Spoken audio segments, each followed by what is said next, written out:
Halo, perkenalkan saya Carolina Maret Lorenza dengan NIM 2019-5137.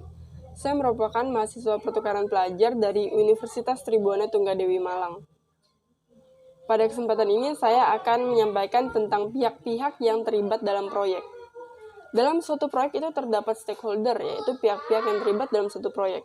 Nah, stakeholder yang terlibat yaitu ada pemilik proyek, yaitu owner, kemudian ada konsultan, ada kontraktor, subkontraktor, dan pemasok atau supplier. Mereka ini tentu memiliki tugas dan kewajibannya masing-masing. Yang pertama, pemilik proyek atau owner, yaitu seseorang atau perusahaan yang mempunyai dana dan memberikan tugas kepada seseorang atau perusahaan yang memiliki keahlian dan pengalaman dalam pelaksanaan pekerjaan agar hasil proyek sesuai dengan sasaran dan tujuan yang ditetapkan.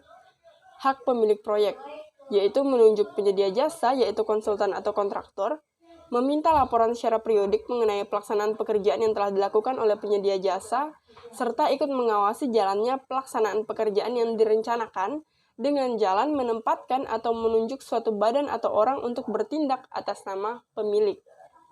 Kemudian, tugas dan tanggung jawab dari pemilik atau owner ini juga ada, yaitu mendefinisikan proyek atau kebutuhan dari proyek itu, kemudian menetapkan tujuan proyek, membentuk dan memilih anggota tim proyek, mengkomunikasikan persyaratan mengenai cara proyek dilaksanakan, serta memastikan ketersediaan dan pengelolaan dana untuk proyek.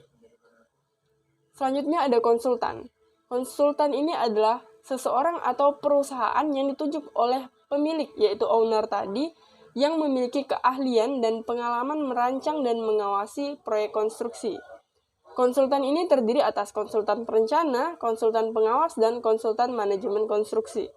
Konsultan perencana ini seseorang atau perusahaan yang memiliki keahlian dan pengalaman dalam merencanakan proyek konstruksi. Jadi, konsultan perencana ini adalah yang merencanakan proyek konstruksi. Kemudian ada konsultan pengawas yang tentu memiliki keahlian dan pengalaman dalam pelaksanaan pengawasan proyek yang nantinya akan mengawasi jalannya proyek. Serta ada konsultan manajemen konstruksi, yaitu perusahaan atau perorangan yang mewakili pemilik dan dalam mengelola proyek sejak awal hingga proyeknya berakhir nanti. Selain itu ada juga kontraktor.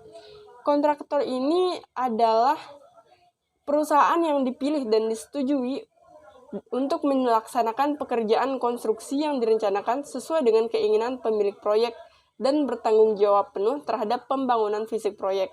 Biasanya penentuan kontraktor ini dilakukan melalui lelang atau tender, atau dapat juga melalui penunjukan langsung dengan negosiasi penawaran harga.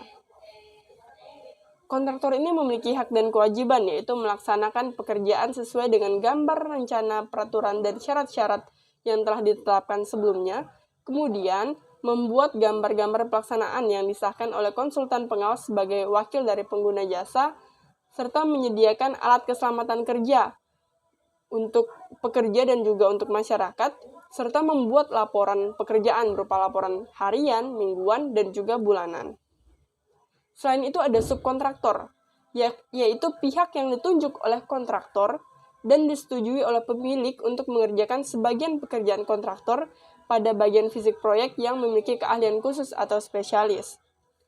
Subkontraktor ini memiliki hak dan kewajiban, yaitu melaksanakan pekerjaan dari pemilik proyek atau kontraktor utama yang telah disanggupi untuk dapat diselesaikan sesuai dengan gambar, dan mengkoordinasikan dan mengkonsultasikan hasil pekerjaan kepada pemberi tugas, bisa kontraktor ataupun langsung dari ownernya, kemudian juga bertanggung jawab kepada kontraktor utama atau pemilik proyek berdasarkan perjanjian yang sebelumnya telah disepakati. Selain subkontraktor ada juga pemasok atau supplier. Nah, pemasok atau supplier ini pihak yang ditunjuk oleh kontraktor untuk memasok material yang memiliki kualifikasi yang diinginkan oleh pemilik. Pemasok atau supplier ini ada yang namanya material supplier yang untuk mensuplai bahan baku seperti pasir, semen, dan lain-lain. Kemudian ada equipment supplier yang memasok alat-alat pekerjaan. Selain itu juga ada supplier tenaga kerja yang mensuplai tenaga kerja seperti tukang dan lain sebagainya. Nah, itu tadi stakeholder atau orang-orang yang terlibat dalam proses konstruksi. Tentu jika ada kekurangan ataupun kritik dari yang saya sampaikan, tolong disampaikan kepada saya. Itu yang dapat saya sampaikan. Terima kasih.